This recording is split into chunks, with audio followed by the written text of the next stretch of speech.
আওয়ামী লীগকে তো নিষিদ্ধ করছে। আওয়ামী লীগের অনেক পাপ ছিল, অনেক পাপ অর্জন করে ফেলছে, হ্যাঁ। আর এটা আওয়ামী লীগ আসলে প্রাপ্য ছিল, কারণ সাধারণ মানুষের উপর অনেক জুলুম যারা বিএনপি করতো, হ্যাঁ।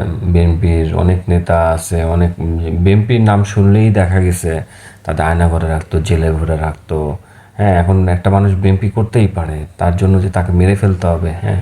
একটা মানুষ আওয়ামী লীগ করতে পারে, তার জন্য যে তাকে মেরে ফেলতে হবে, আসলে এটা গণতান্ত্রিক হতে পারে না, হ্যাঁ।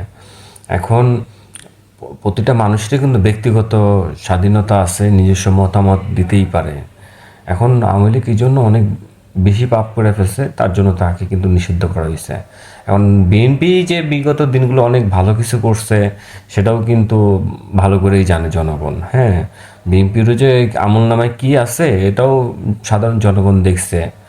এখন বিএনপি সামনে এটা শিক্ষা নিয়ে যদি ভালো কিছু করতে পারে তাহলে ওয়েল, আর ভালো কিছু না করতে পারলে তো আবার আওয়ামী লীগের তো সব কিছু দেখছে কিভাবে পতন হয়েছে।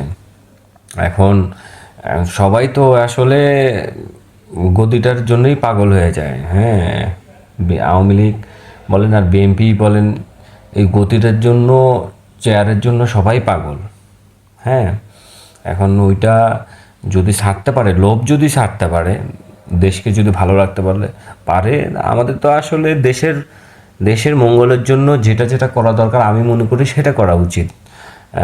চেয়ারের জন্য পাগল হলে তো আর দেশের উন্নতি হবে না, হ্যাঁ। আমি যে শুধু টাকা কামায় বিদেশে পাচার করে দিলাম টাকা, নিজের আখের গোছাইলাম, তাহলে তো আর আমি দেশকে ভালোবাসলাম না। এখন সেই শিক্ষা নিয়ে যদি বিএনপি, সাধারণ জনগণ যদি ভোট দেয়, তাহলে তো আলহামদুলিল্লাহ। আর সামনে তো আমরা সোশ্যাল মিডিয়াতেও দেখতেছি যে বিএনপিকেও নিষিদ্ধ ঘোষণা উম, করবে, মিছিল নিয়ে বের হইতেছে সাধারণ জনগণ।